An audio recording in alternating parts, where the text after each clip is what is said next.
Good morning, everybody, and welcome to my pink flamingo. Isn't she cute? I love this. This is at my mom's house. Um, they have it up on the hall tree. It reminds me this piece of furniture that they have. It just reminds me of a toilet. I mean, like, look right here. See right here. It's like a little storage place, and I'm like, I bet that was somebody's hopper back in the day, right? And she's like, No, it wasn't. It's a hall tree. But that's one of my favorite pieces that they have. That they have a couple antiques that they used to have so many. But when we moved back to Columbus, she got rid of a lot of them, and I was just so sick over it. That just beautiful, beautiful things. But they got good money for it, so I guess in its investment. Um, but their house is really cool. I do like their house. It's your contemporary, modern house that's got the real high ceilings and the it's neat. It has a loft upstairs with I think it's two bedrooms upstairs and then there's one downstairs. Anyways, but it's a neat house. And the way she has it decorated is really cool. And it's so funny because people walk in and like, oh my God. And it's like, oh no, trust me, this is like this is really expensive stuff. I'm like, no, it's not. No, it's really not. Because my mom is a thrift shopper. She is like, I take right after her. If you're looking for something in particular, especially if it's like an antique, okay, I will go to an antique store, but I will go to the antique store that I know has the best prices. Right. There's one down in Clintonville that is fantastic. But there are certain things that like look real pretty at first, and then you like walk up to them and you're looking at it and you're like, uh, wow. You don't want to take that home. No. It just feels like there's something like attached to it. So you really don't want to go there.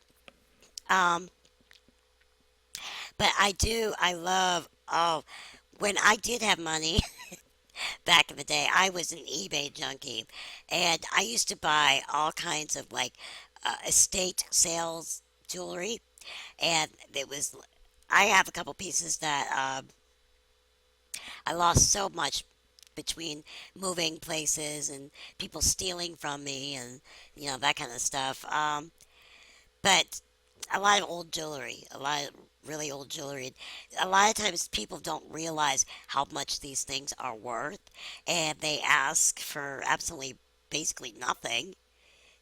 So it's like, ha, I'm snapping that up. The 1928 collection is increasing in value. So if you have any 1928 jewelry, hang on to it, really, because it's an investment. And you didn't think so back in the early not 80s. The 80s, it came out in the 80s. But for some reason, I don't know, maybe they discontinued making it, but I've noticed that it is like soared. It's crazy. Um, Beautiful, like old Edwardian, Victorian style jewelry. Gorgeous. Yeah, maybe someday I will show you some of the things that I still have. They're very few and far between, and primarily necklaces. And but yeah, I think I will make a video because I think you guys would really like seeing some of this stuff and take some pictures. Now that'll give me a reason. That would definitely give me a reason to take some pictures. But anyways, I hope you guys are enjoying your morning. It is 9:18 a.m. here in the heart of it all of Ohio. That's what it says, the heart of it all. It does kind of look like a heart, I guess, the way it's shaped. Yeah, I'd say it kind of looks like a heart. Uh, it's an absolutely beautiful state. I'm I appreciate it extremely. After living out of state twice and coming back home, I was not thrilled about coming back home. Trust me. because I thought like, oh God, I'm gonna run into all these people that I used to hang out with, and I really don't want to see anybody, right? Well, they all moved away, so that was cool. And so I don't, I don't have to live by anybody's rules but my own. I know that sounds really terrible, but it's the truth. It's the truth. When you are younger, sometimes you can get yourself into the mess of controlling friends, where they tell you how to dress, they tell you how to act, what to drink, you know, what you can and cannot do. I'm serious, and it's like it's. And they laugh at you, they make fun of you, and for some stupid reason, you continue to be their friend, because you're insecure. But once you get older and those insecurities fall away from you, uh, I think everybody's always insecure over something, but as far as your true core personality, if somebody you don't like it, that's just too freaking bad. Okay? Because you are you and don't let anybody change you. Become what God made you to be, not what somebody else wants you to be. Because you can really destroy your soul that way.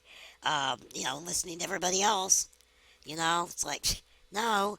Okay, hello. What does free will mean to you? Well, it means that you live your life the way you see fit. As long as nobody gets hurt, as long as you're true to yourself, you're true to your maker, God, the creator, the big guy, the head honcho, and his son, then you know what? You're good. You're good. You're good. Just lead a decent life. And I think everybody knows when they're doing something wrong. I really do. It's like, wow, that was pretty immoral. And I've done it. I mean, I've done some seriously immoral stuff. And people say, oh, no, you didn't. No, come on, you're too sweet. It's like, no, really, you didn't know me. Okay? This was before YouTube.